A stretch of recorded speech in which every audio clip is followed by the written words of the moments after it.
As of today, this house is ours. Everyone else, please leave, said the unexpected relatives who visited. It was only a few days after Bradley passed away. 9 of them appeared out of nowhere at our house, claiming it was theirs. I just laughed at this. They, knowing nothing, looked at me suspiciously and demanded an explanation. Don't you know? Actually, this house is already mine, I challenged them, and revealed the wish Bradley had entrusted to me. Hearing this, they were shocked, their faces turning pale. I, Hazel Thompson, am 52 years old and work in the kitchen of a dining establishment. Hazel, can you work overtime today? No, manager, I've already told you that I can't. That's right. Her husband is still hospitalized, so we should have asked someone else to cover until he returns. My apologies, Hazel. You can go home on time without any issues. Our restaurant is a popular Chinese restaurant in town, known for its cost-performance ratio and beloved by people. The dishes offer great value, which is why we're busy with many customers every day. I used to not mind working overtime, but lately, since my husband Bradley has been suffering from severe cancer and living in the hospital, I have been leaving work on time. He is 2 years older than me, and we've been married for 30 years. But this is the first time he has had such a serious illness. The cancer, found during a health check, had already metastasized to several places, and his physical strength began to decline rapidly after receiving the news. It's unfortunate. Staying home all the time and working from home caused my strength to decline. He was an interior coordinator, working freelance from home, able to complete his job with just a PC. Thanks to him, I was able to avoid doing household chores and work freely all day. However, since he fell ill, I asked for consideration at work and adjusted my working hours. I start early in the morning and leave early when the shop starts to get busy. I want to provide his care as much as possible and have asked those around me to allow this. Everyone, I'm sorry for always causing trouble. What are you saying? Don't be so gloomy, it'll worry your husband. Really. Just act cheerful and take good care of him. Don't worry, the manager will take care of everything if something happens. Who do you think we are? Laughed my colleagues, joking around. When I asked, everyone accepted without any complaints. Moreover, they even suggested I leave early. The manager was concerned about my financial loss and adjusted the shifts to create the current work schedule. I am grateful to be able to work in such a wonderful workplace. When peaceful days return, I intend to properly reciprocate. Thinking this, I expressed my gratitude to my colleagues and signed the attendance book. I quickly prepared and hurried to the hospital. Ah, you must be Mrs. Thompson. The doctor just arrived and is talking with your husband. When I arrived at the hospital, a nurse noticed me and warmly greeted me. Upon her words, I quickly rushed to the hospital room and entered where Bradley was talking with the doctor. Your wife has arrived. Ah, you finished work. Thank you for your hard work. Bradley is older than me. Originally, he had a youthful face, and often people would think I was the older one. But since his cancer diagnosis, he seems to have aged rapidly. Now, he might look older than his actual age. His face, now thin, lacks the liveliness it once had, and his smile is weak. I won't be defeated by the illness, he initially said with a smile, but the body is honest. Contrary to his bravado, he is weakening day by day. I was just explaining the details of your husband's condition. How is my husband's condition? Doctor, please let me share the rest. Just as I was about to get information from the doctor, Bradley suddenly interrupted. At that moment, an ominous feeling brushed through my mind. The doctor seemed to sense something too, and quietly left the room with a nod. Hey, Hazel, how much time have we spent together since we got married? Bradley suddenly said, while looking out the window. Worried about his condition, I answered hesitantly. 30 years. 30 years, ha. It felt long, but looking back, it was like a moment. Stop it.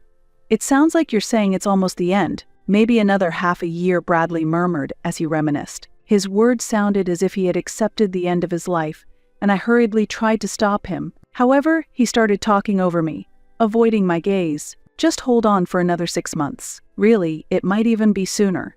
I know my body better than anyone. Bradley slightly smiled as he looked down. The moment I heard his words, my worst fears seemed to become reality, and tears started to fall. I'm sorry for making you sad.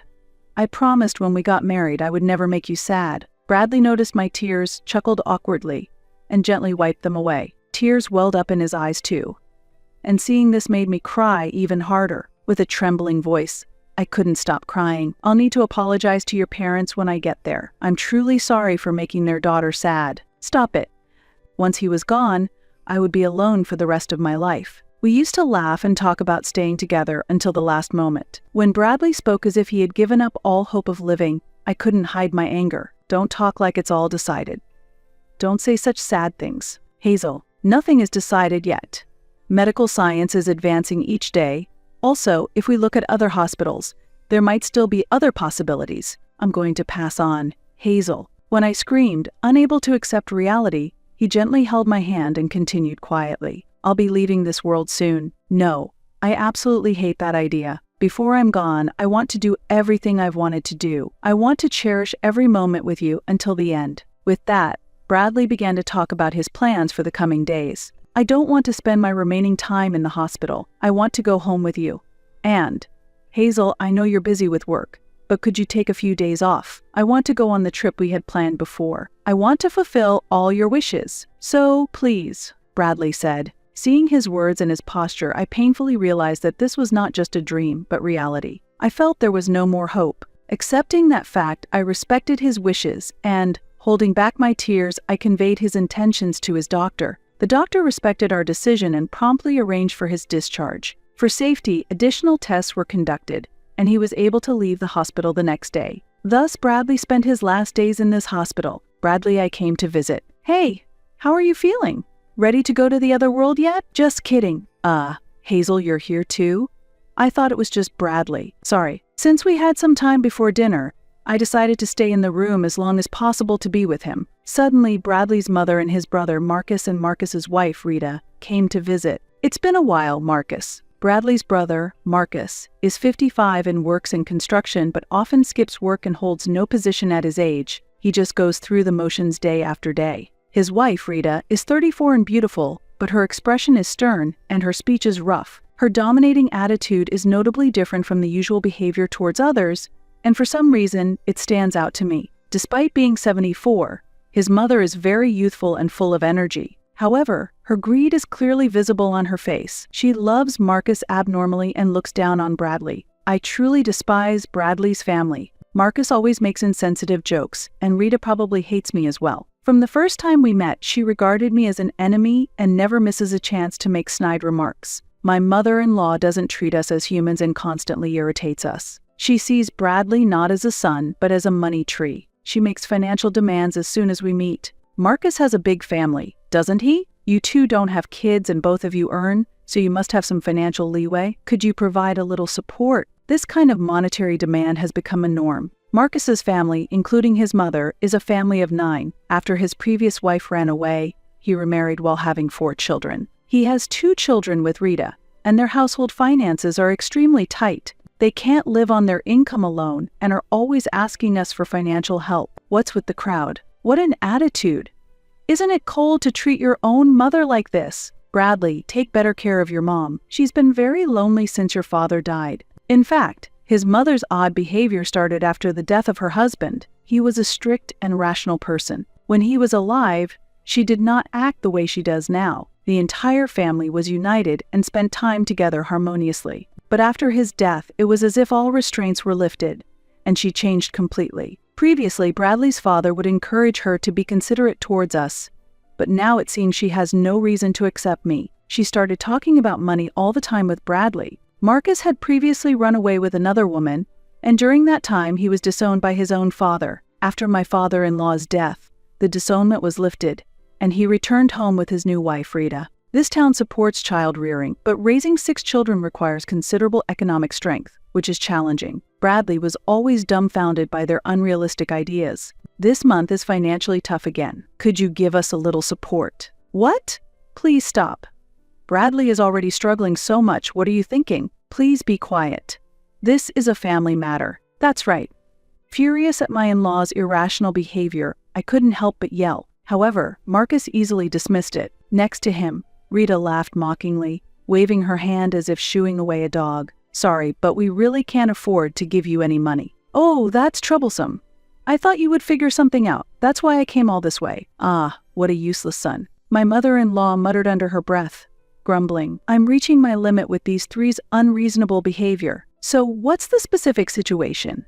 How is the cancer progressing and what about the prospects for discharge? Clearly, she was not concerned. Given her greedy nature, she probably had some selfish plans in mind. He has 6 months to live. He's planning to be discharged tomorrow and spend his last days at home. Is that so? The moment they heard these words, their eyes lit up. Far from being shocked, their faces were filled with joy, which was unbelievable. Their unpleasant demeanor made me feel nauseous. Then we'll come to pick him up by car when he's discharged. He can't walk back, can he? There's no need for that. While Bradley responded calmly, his mother and the others spoke excitedly. Unable to bear the scene any longer, I forcefully ejected them from the hospital room. "What are you doing?" they yelled. "Please go home. I will handle the discharge preparations myself, and your presence is not needed. I never want to see you all again." "What are you saying?" As my in-laws tried to argue, I quickly dismissed them, slammed the door shut, and locked it. I immediately explained the situation to the hospital staff and had the nurses prohibit visits from anyone but myself to ensure my in-laws couldn't contact Bradley. "I'm sorry, Hazel. I've caused you trouble. Why don't you stand up to them? They ridicule you and use you." I pressed him, my anger rising. Why should such undeserving people live at ease while someone like Bradley must suffer? It might seem irrational, but I felt I couldn't bear it unless I lashed out at someone. I still loved Bradley deeply and didn't want to accept that he would be gone. I didn't want to confront them and burden myself. So I was glad you spoke up clearly. "Hazel, that's why I have a request for you." "A request?" Bradley then entrusted me with a significant task that was so unexpected, I couldn't hide my surprise on the spot. Yet he was utterly serious. With a grave expression, he emphasized, "Please, this is my first and last request." "Understood." I promised to fulfill it. After that exchange, I took custody of a specific item from Bradley and went home for the day. The next day, before my in-laws arrived, I quickly helped Bradley to get discharged from the hospital. We returned home, but there was a lingering fear that his family might soon show up. Determined to protect Bradley from them, I decided to slightly alter his wish. Eventually, instead of staying at our home,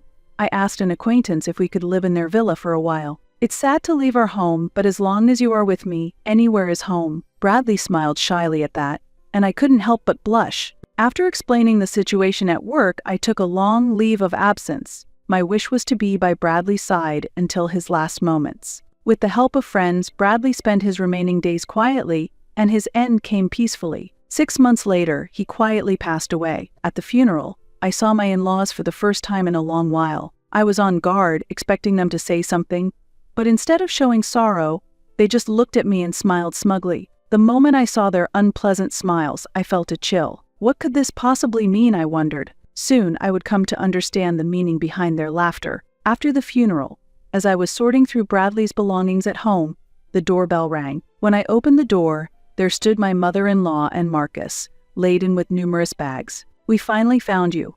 Heard from the neighbors that you came back." "What are those bags for?" I asked. As she tried to enter the house while complaining, I stood firmly in the doorway, blocking their entry. Then, Marcus glared at me annoyingly. "Stop blocking the way. Move aside." "I won't move." "What's in those bags? And have you brought your kids too? What are you thinking?" Behind Marcus, his entire family was present. It was a confusing situation, but panicking would play right into their hands. Clearly, they had concocted some plan and had come to our house with it. Confronting them firmly, I stood my ground. Then, my mother-in-law, with a mocking laugh, said something astonishing. "From today, this house is ours. You have to leave." Hearing her words, I was taken aback. My in-laws, all 9 of them, had audaciously planned to take over our home as their own. Faced with their unimaginable audacity, I was at first speechless and silent. My son's possessions naturally belong to his blood-related family, don't they? "He has left this will for us," my mother-in-law said, showing me the will while laughing. However, upon hearing her words, I couldn't help but burst into laughter, overwhelmed by the absurdity of their actions. "What's so funny?" My reaction seemed to irritate them. Rita peeked out from behind Marcus, glaring at me angrily. Wiping the tears from my laughter, I faced their displeased looks and delivered a shocking truth. "Don't you know? Actually, this house is already mine." "What?" said my mother-in-law. "What?" echoed Marcus. My statement left them baffled and dumbfounded. Their clueless expressions brought another wave of laughter from me. But composing myself, I went to fetch some important documents from another room to deliver even more astonishing news. "As you can see, I am now officially the owner of this house." Bradley had already transferred the ownership to me while he was still alive. "What are you talking about?" my mother-in-law exclaimed, her eyes wide with surprise. She hastily snatched the documents from me and examined them closely with Marcus. "It's true, it's been changed to her name. they murmured in shock. The document was official and the ownership was indisputably mine. As my claim was clearly proven true, Marcus and Rita raised their voices in protest. "What are you talking about? How come Bradley doesn't own the house anymore?" Unfazed by their shouts, I calmly continued. "He wanted to change the ownership to me before his discharge. He thought it would be more useful for the future if he transferred it to my name while he was still alive." At this point, my mother-in-law interrupted, thrusting her copy of the will at me. "This can't be. Look, here is a will he wrote." The document she showed was indeed written in Bradley's handwriting, but there were no seals or signatures on it. It was merely a document and did not function as a legal will, which they seemed not to understand. Their ignorance only left me exasperated, and I sighed deeply. However, no matter how much I explained, they were unlikely to accept the truth. Anticipating the next developments, I asked them to wait a bit and called a lawyer for legal assistance. "I appreciate your help. I apologize, but his family has come over concerning the will. Could you possibly come over urgently? Thank you." As I suddenly started making the call, Marcus stared at me suspiciously, wondering, "Whom are you contacting?" I offered no detailed explanation to him, but urged him to come inside first. I seated my mother-in-law and Marcus in the living room, and told the children they could play freely in the bedroom. Soon, the house's chime rang, and I went to the entrance to greet the visitor. I then escorted the person I was speaking with on the phone into the living room. I apologized for the delay. As the suited man entered the room, Marcus and the others immediately became more cautious. They glared at him with hostility. "I'm sorry for the inconvenience. This is Mr. Russell, the lawyer who has been helping us with Bradley's matters." "Russell?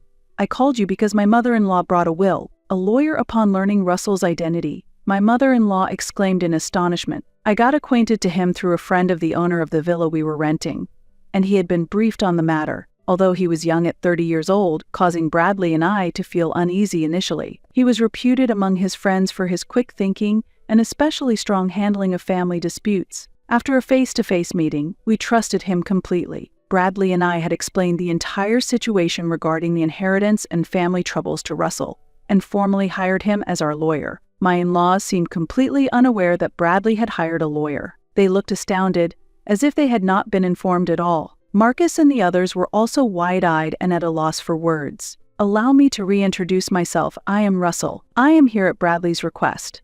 I will be recording this conversation as legal evidence." Unlike Marcus, who dressed flamboyantly, Russell had a simple appearance with black, short-cut hair and clean, straightforward glasses. My mother-in-law seemed to forget why she came to the house as she was taken by Russell's presence. Russell greeted politely, prompting them to reflexively accept his business card. Seeing his business card and lawyer badge, my mother-in-law straightened her posture upon realizing he was a legitimate lawyer. Marcus and Rita also straightened up, showing tense expressions. Afterward, Russell and I sat on the sofa, facing my in-laws to start the conversation. Russell expertly operated the voice recorder, and the discussion began. "May I take a look at the will you have brought?" Russell asked in a composed tone. Perhaps feeling somewhat intimidated by his question, my mother-in-law's hand trembled slightly as she handed over the will. She was probably worried about not being able to secure the inheritance without someone like a lawyer to back her up. It's difficult to maneuver words cunningly against an experienced lawyer. She seemed concerned that the proceedings might turn unfavorable for them. Regardless, Russell calmly read through the will. After finishing, he looked at me and nodded slightly. "Thank you.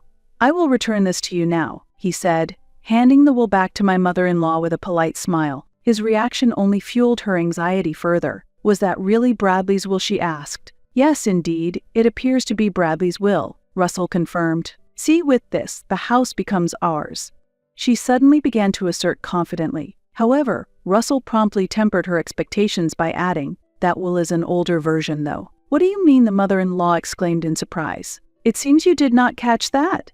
"Indeed, the will presented is Bradley's, but the date is old. The will that is officially recognized as valid is this more recent one," Russell clarified.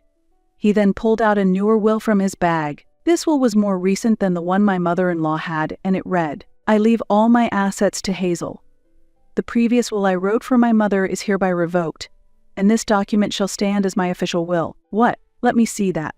Rita snatched the will from Russell to verify it herself. It had a more recent date, a seal, and even a fingerprint impression, and it stated that a lawyer had officially been commissioned, making it clear which will was valid. Rita and Marcus's faces turned pale as they realized the situation, and my mother-in-law could only quiver her lips in shock. So, what is the effect of this will? Unfortunately, it is just a worthless piece of paper. That can't be. At that moment, Marcus furiously confronted his mother. Despite the lawyer's presence, he swiftly pressed her, accusing, "You said all the inheritance would be yours." Marcus's words were so fierce, it almost seemed he was about to become physically aggressive. Rita tried to intervene, but Marcus's strength overwhelmed her attempts to calm him, and he continued to shout abusively at his own mother. My mother-in-law cowered under Marcus's angry voice.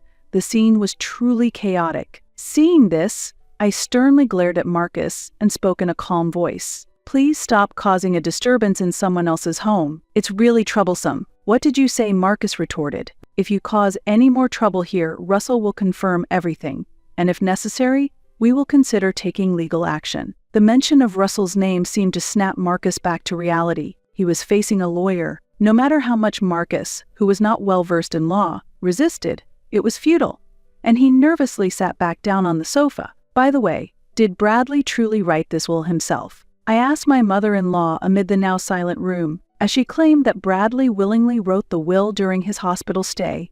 I waited quietly for her to elaborate. "Yes, he did. Bradley wrote it for me while he was in the hospital," she said, unable to hide her irritation. "Really? Was Bradley happy to write it?" I probed further. Her irritation was evident as this questioning began to feel like an interrogation. "Enough already." "That's what I've been telling you. What are you trying to ask?" Rita interjected sharply, and my mother-in-law nodded in agreement. I caught Russell's eye and gave him a signal. Receiving my cue, Russell adjusted his glasses and nodded affirmatively to me. This was his way of giving the green light, and I was about to reveal a significant fact to my in-laws. "That's an interesting story, but it seems a bit off. Actually, hospital surveillance cameras recorded you forcing Bradley to write the will." As I spoke, I pulled out my laptop from my bag and inserted a USB drive provided by the hospital into the computer's port. Bradley had confided in Russell that he was coerced into writing the will. We informed the hospital of this fact, and they were cooperative, providing us with the surveillance footage. I quickly downloaded the data and displayed the video on the screen. "We'd be in trouble if you died and the inheritance didn't come through," my mother-in-law could be heard saying in a threatening tone as she coerced Bradley to write the will. The footage clearly showed her pressuring Bradley to write the will, with Marcus and Rita also present and involved. "If you don't want anything bad happen to your wife, just write the will quietly," they could be heard urging Bradley in the video. "Hey Bradley, just sign this and nothing will happen to her, so don't worry." This video was taken 3 days before Bradley left the hospital. My in-laws were questioning Bradley about the progression of his cancer to secure the inheritance. "No, it's not like that. It was just a joke that went too far, really. I saw a drama before going to the hospital where the villain looked so cool. I just imitated it without thinking. I didn't mean it seriously, please forgive us." As the situation turned against them, they hastily began to make excuses. Their words only fueled my anger further, and I sighed at their unsightly demeanor. If you had admitted it honestly, it would have been one thing, but trying to hide it clearly shows intent. "Russell, can we apply charges of extortion based on this?" "Absolutely, the statements provide sufficient evidence." He smiled broadly as he picked up the voice recorder. Marcus and Rita, realizing they had forgotten about the voice recorder, showed their astonishment. "That means, including compensation for the victim, we will be filing for damages against all of you." "This can't be true." "Wait a minute, Hazel.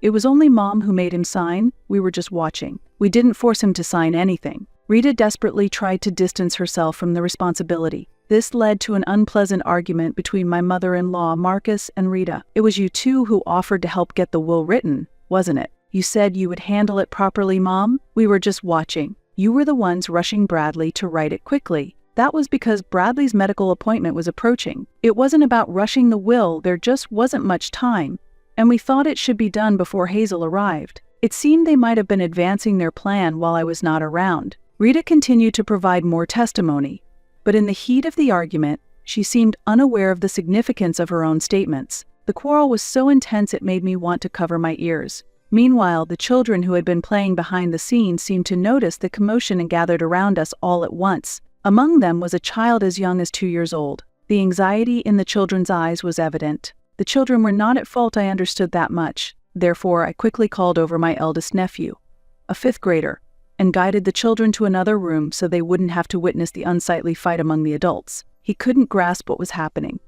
but he took his brother and sister to the room as instructed. Once the children had left, I calmly criticized the three adults. "Isn't this shameful? What kind of parents are you? What are you talking about? Denying your own responsibilities and blaming each other in front of the children. Don't you think it's pathetic? You're just trying to escape responsibility." Upon hearing my words, Rita suddenly remembered the children who had left, and she showed a remorseful attitude in front of me. "I truly am sorry. I acknowledge everything, not just the threats. Please forgive us." Marcus and his mother also quickly apologized next to Rita, trying to gain some forgiveness. "We need to support our children, so please help us with the financial part. I also don't know how I'll manage from now on. If we are charged with damages, we're done for. Please overlook this. If there is a sin, I will atone for it." They were begging for forgiveness while crying. However, their attitude only fueled my anger further. In the end, all you think about is yourselves and money. I can't sense any real remorse from you. That's not the intent. It's just that we're financially strained, and we wanted you to understand our situation. Do you realize that saying such things just sounds like you're making excuses? Caught by my words, Marcus involuntarily fell silent. His mother and Rita likely felt the same. Without giving them a chance to apologize further, I threw even harsher words at them. "I have no intention of forgiving you. If you truly are concerned about your children, you should be looking to increase your work to repay your debts. Isn't everything that happened a result of what you did to Bradley? It's all your fault. Yet, why should I forgive you? It's unreasonable." They were left speechless, with no room to argue. "If you understand, then please leave. This house is important to me, and I have no intention of living with you. Hazel, please forgive us. We were wrong. Hazel, please help us." They begged for forgiveness, but I coldly refused them. "If you say another word, I'll call the police." Finally, fearing the threat of the police, they showed signs of panic. They quickly gathered their children and belongings and left the house. Russell and I watched their departure with a cool gaze, and we immediately locked the door after they left. We sighed in relief, finally settling the matter. Afterwards, I asked Russell to promptly initiate the process for claiming damages. He had already prepared everything, and the claims process proceeded smoothly. The three were charged $30,000 in damages for coercing Bradley into signing the will. Unable to pay the large sum, they proposed a settlement, but I made no concessions. "I will insist on full payment. Because I refused to negotiate, their lives changed significantly. My mother-in-law had to care for 6 children alone from morning to night, and Marcus and Rita were forced into a life of continuous hard work. They sold their house and moved into a cramped apartment, all 9 of them. While they continue to pay the damages, there is no prospect of their lives becoming easier anytime soon. They will continue to live under difficult circumstances, at least until the youngest child becomes an adult. Thus, I successfully severed all ties with them. After sorting through our belongings, I still live in the same house. While I continue my daily work, friends from work visit occasionally, so I hardly ever feel lonely. Every day, I stand before Bradley's portrait and continue to talk about daily events to him. This is the last promise I made to you. Even if I fall ill and am taken to the hospital, my daily ritual of talking to you will never cease. On that day, as Bradley neared the end of his life, he shared one final wish with me. It was for me to talk to him daily.